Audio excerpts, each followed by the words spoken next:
Почитувани граѓани, почитувани представници на медиумите, од советничката група предводена од ВМРО-ДПМН во Советот на општина Прилеп на последната седница беше предложено општината да направи сериозна анализа и да пристапи кон субвенционирање на трошоците за работа на пречистителната станица, комплетно или делумно, а не целиот трошок да падне на товар на прилепчани.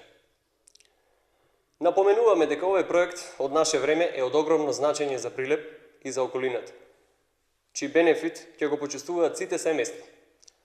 Но водејќи се од предизборното ветување на градоначалникот Јовановски, кој ветуваше 20% пониски сметки за вода, сметаме дека општината може и треба да помогне околу новите давачки.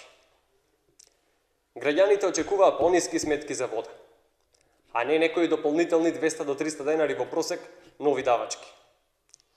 Успешното функционирање на пречистителната станица не смее да се доведе во прашање, но локалната самоуправа предводена од СДС треба да изнајде најдобар начин кој ќе биде прифатлив за сите жители на општина Прилеп.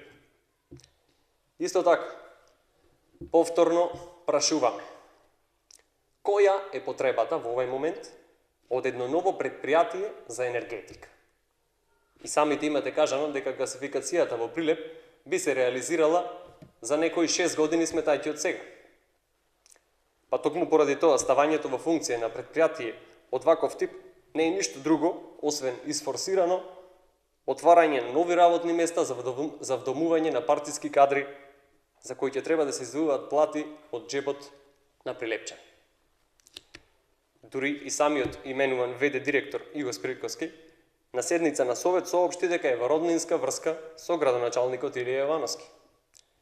Па поради тоа, во вода паѓаат демантите со кои сакате да го оцрните ВМРО-ДПМН дека ширело шпекулации и невистини. Единствената вистина, почитувани граѓани, кои сите ние гледаме секојдневно, е тоа дека локалната самоуправа, освен непотизам, лажни ветувања и партиски вработувања, нема што друго да му понуди на обичниот граѓани.